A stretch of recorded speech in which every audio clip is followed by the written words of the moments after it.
So Peter and I are now leaving our job for today, which is a dual fuel system. He had air conditioning and he has oil heating, and his AC had an issue, and he's just been overall unhappy with his AC. Last time I was at his house, he spoke about wanting to put in a Bosch for the staging. So he did have an issue. Mike showed up and he was like, you know what, I don't want to put any money in this system that I'm already unhappy with. Let's put the Bosch in.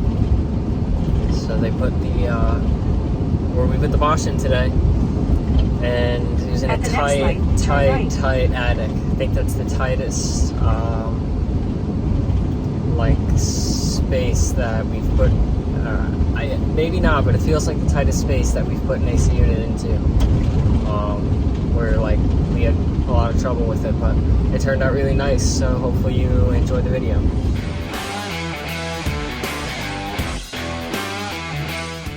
Okay, so I don't have my watch on, but it's around 1:30 p.m. and we just came here to decommission the 5-ton Ream condensing unit.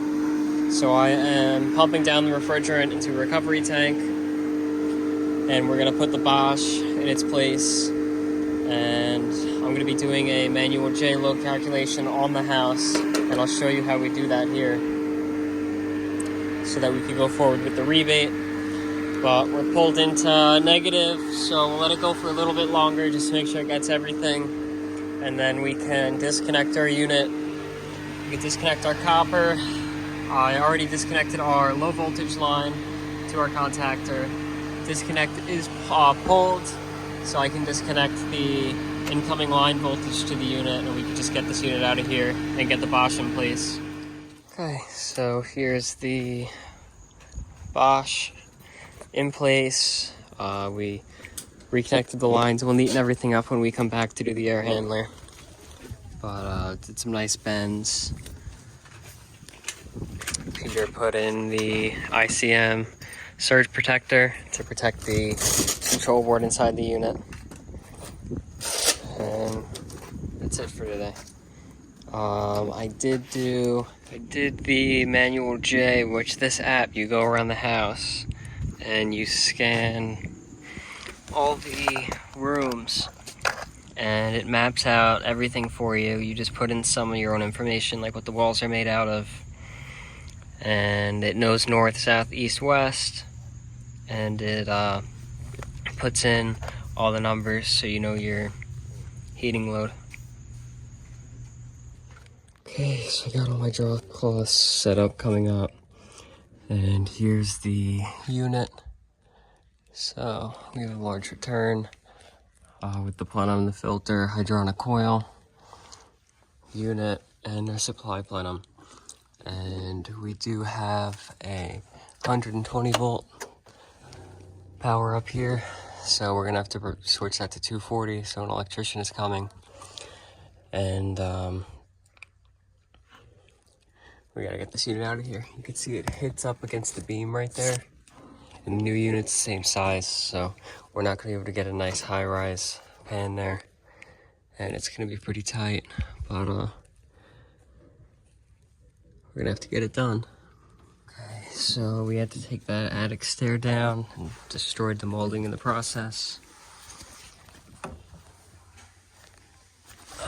But the evaporator coil wouldn't even fit through that way, so we had to take it down. We'll get the evaporator coil out, and then we can work on getting this all disconnected. Which, I don't know how I'm gonna even reach the other side, but let's figure it out. So we had to take the entire unit apart and bend the cabinet in on the other side to get it up here. Okay, so I had to come up through the return, which there's no room to move it. And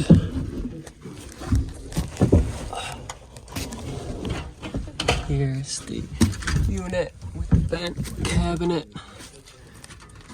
And we're gonna have to spin it around and whatever when we get up here. This is absurd. But this is how they designed the attic here. It's crazy.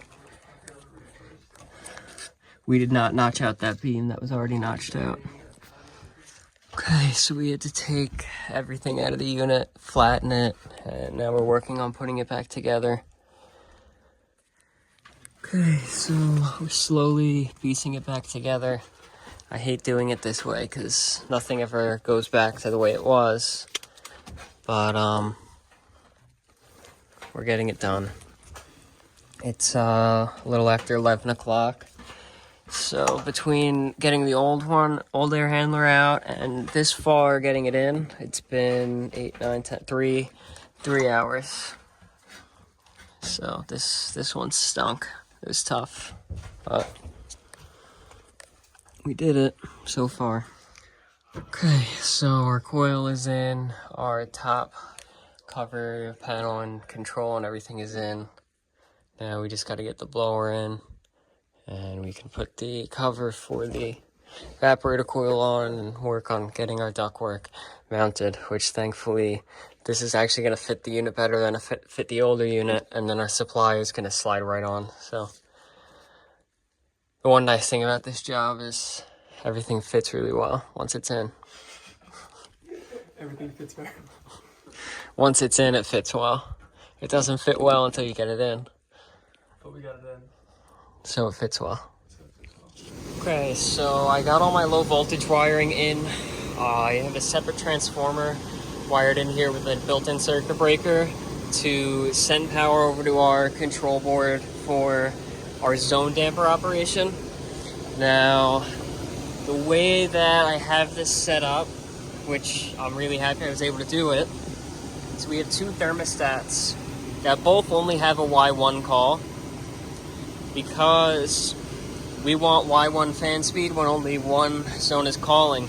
But if both zones are calling, so you have more than 50% of the zones calling, because 2 is more than 50% out of 3, then the board will engage Y2, which will double or bring the fan speed up when you have 2 dampers open. And then when you shut one off, it'll go back down to Y1, which will lower the fan speed. And then we have our B terminal hooked up here. So this only controls the fan, heat pump, and cooling. For hydronic heating, which is this coil here, there's just a bypass, which goes right to the boiler. This control, it's a little bit confusing to integrate it all together. So the thermostat will just tell this to turn the fan on, which will be at a lower speed because you use lower speed for heat. And then the hydronic coil will be told to turn on by the thermostat. So that's how we're wired up here. It should work well. The only thing is I may lower the fan speeds because they are a bit high. And it's a little bit noisy coming out of the vents. But who knows, maybe we'll leave it. We'll see what the homeowner wants to do. Obviously it's all very loud because we have the cabinet open right now and everything, but now I'm going to hook up our line sets coming in. Peter will work on condensate and everything, but I just want to get the line set done before anything else so I can start vacuuming. I just really wanted to make sure that I could do what the homeowner really wanted and what I wanted to do for him for control for the fan speed. Because whatever speed this fan's running at, the outdoor unit will ramp up or down accordingly, just based off of the temperature or the pressure of the indoor evaporator coil on the suction line. Here's the old blower, evaporator, and air handler, our bad TXV there. Yeah, I just came out to get my gauges so I could pressurize because I brazed everything in. Okay, so I have our gauges hooked up. I just wanted to put in a little bit of pressure now, make sure it's not dropping so we don't waste nitrogen, and then I'll fully pressurize it. We'll go up to, I don't know, 300 PSI. Uh-oh, sounds like our tank's running low.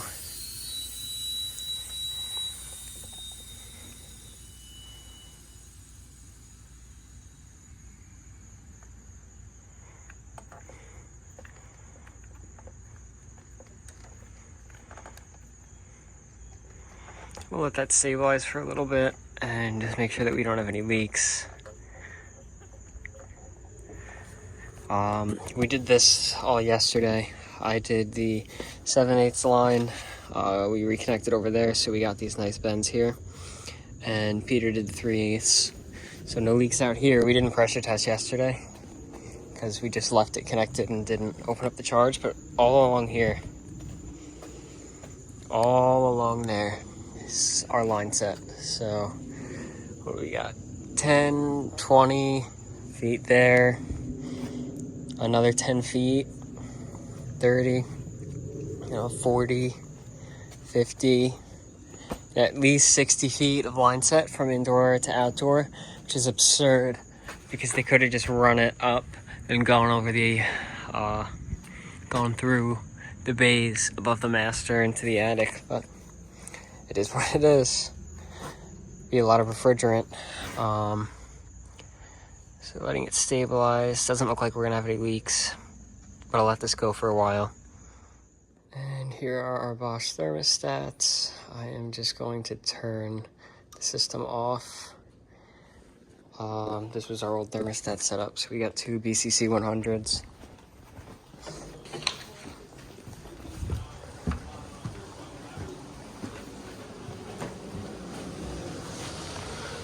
Let's turn this one off, and we'll probably get a little bit of a delay with our control here to actually turn it off.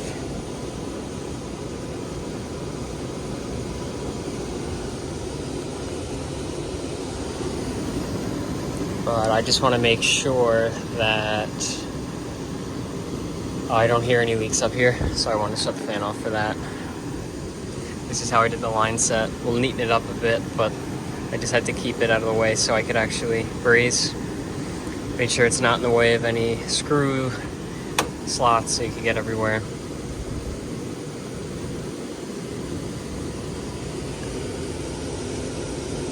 Still waiting for it to shut down. Okay, so everything's off. Not hearing any leaks, so should be good on that. I can start pulling the vacuum. But yeah, this was a challenging one, but we got it in. Just gotta finish the easy stuff like condensate, connect that return box back up. But I keep forgetting to put my watch on in the mornings. It is 2:32, so real slow on this one, especially since we only had to do the air handler today, but oh well. Okay, we got our vacuum pump hooked up with Blue Vax micron gauge.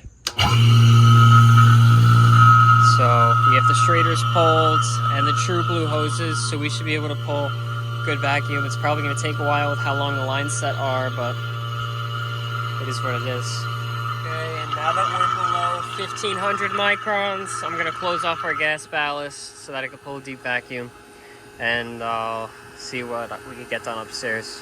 Okay, I have the iPad here to keep it out of the sun, but I'm gonna do a decay test, so close our valves off and hit start decay test, and it's gonna calculate how much it rises over a certain amount of time, tell us whether or not we pass a decay test, and if we pass, I'll go ahead and let the charge into the lines.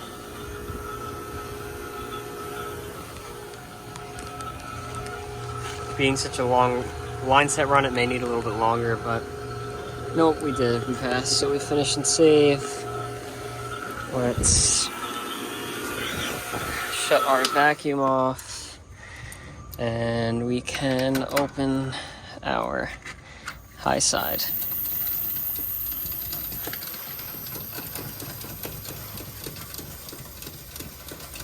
And then pull off our micron gauge so we don't ruin that. Shut that off, and I'll open up the rest and we'll charge it, which I'll be doing by subcooling. I already have the system running and set for both stages of cooling and both dampers open.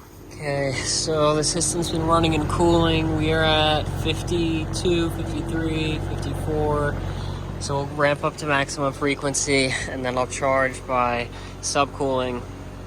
I already know I'm going to need to add like about a pound, so I've already purged the manifold. So I'm just going to add that pound to start off with.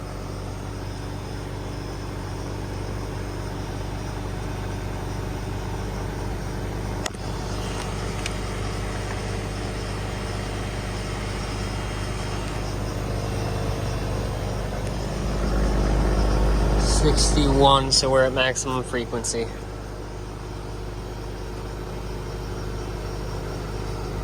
And there's our pound right about. And we'll let it stabilize. We want 8 to 10 degrees of subcooling.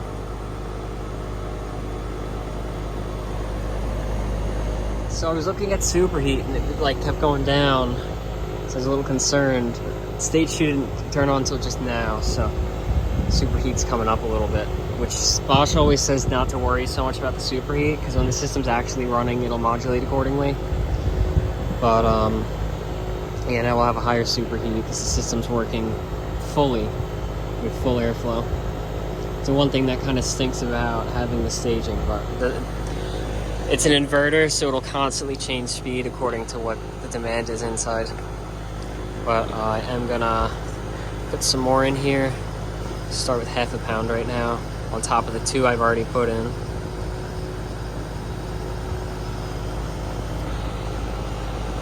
And we'll get into that subcooling, 8-degree subcooling range, and we should be good to go. Okay, so we wrapped it up. Here's the unit running. I don't know if you can tell how quiet it is on camera. Discharging heat. Surge protected, pipe doctor sticker, and we got the staircase back up, not the molding. Mike is gonna get somebody sent in here for that.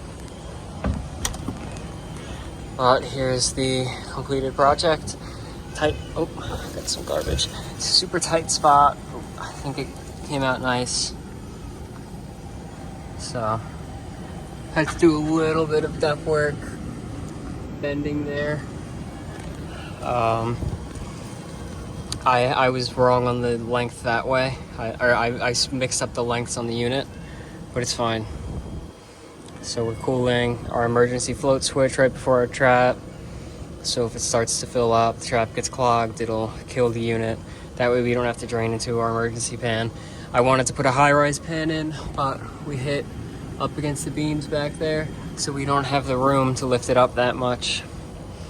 So that is what it is, but overall came out nice. We got the return put back in. BCC 100 thermostat, 2 of those. Here's that control, EWC Controls Inc. Ultrazone. So it's pretty nice. It seems to do what it says. It seems to be kind of useful. So very hot. You can feel the heat coming off of it. But yeah. Okay, so the last thing that Mike wants for this job is to know, or for the homeowner to say, why he chose Pipe Doctor and Bosch and why he went with switching over to a heat pump. So the reason why I went with Bosch and heat pump and Pipe Doctor, number one, YouTube. I follow Mike on like a daily basis, and then I learned to understand the idea of heat pump along with the brand of Bosch. I researched into Bosch, did extended amount of searches online, Google, figuring out what was the reliable and also the most economical use of branding for a heat pump, and which was Bosch. Heat pump wise, I have a oil tank system for my heating, and I just want to find ways to save money during the winter time, and it seems like the heat pump is the way to go. Eventually in the future, I'll be putting on solar, hopefully, and then hopefully that will help with the cost of running the system.